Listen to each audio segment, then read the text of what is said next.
সালাম আলাইকুম, সোহেল ব্লগস থেকে আপনাদের সবাইকে স্বাগতম।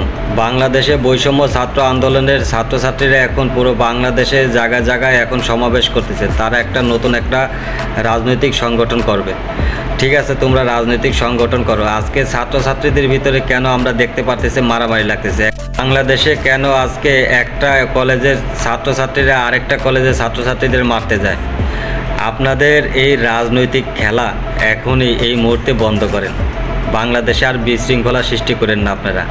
আর পুরো বাংলাদেশের যত ছাত্রছাত্রীর উদ্দেশ্যে আমি একটা কথা বলি, আপনারা যারা সমন্বয়কের নেতাদের পিছে পিছে ঘুরতেছেন, তা আপনাদের সমন্বয়কের যে মূল 6 নেতা ছিল, তারা যখন ডিবি হারুনের সাথে ওই যে ভাতের হোটেলে একসাথে ভাত খায়, আর ভাত খাওয়ার শেষে বলে আলহামদুলিল্লাহ আমরা এখন আর আন্দোলনের ভিতর নাই, আবার যখন আন্দোলন থেকে তাদের ওইখান থেকে ডিবি কার্যালয় থেকে যখন সাইডে দেওয়া হয়, তখন আবার বাইরে আসে আবার যখন দেখলো যে জনতার এত ভিড়, সব মানুষ মাঠে নেমে গেছে, তখন আপনাদের সাথে আবার পোল্ট্রি নিয়ে আবার আপনাদের সাথে রাস্তায় এসে আন্দোলন করলো।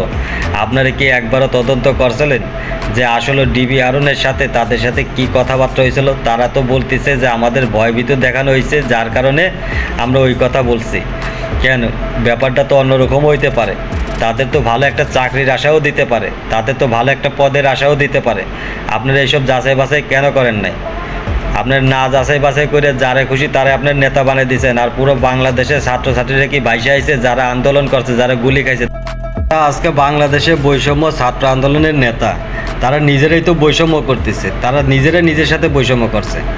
কেন আজকে আপনাদের কেমন নীতি যে নেতা বানাইতেছেন তারে, যারে কোনো জায়গায় কারো কোনো গুলি লাগে নাই, রাস্তার মধ্যে তাকে পাওয়া যায় নাই, তারা ঘরের কোণা থেকে বলছে ভাই আপনার নামে যান। আরে ভাই শোনেন, আপনারা বললেও মানুষ নামতো, না বললেও নামতো, কারণ ইতিমধ্যে অনেক মানুষ মারা গেছে।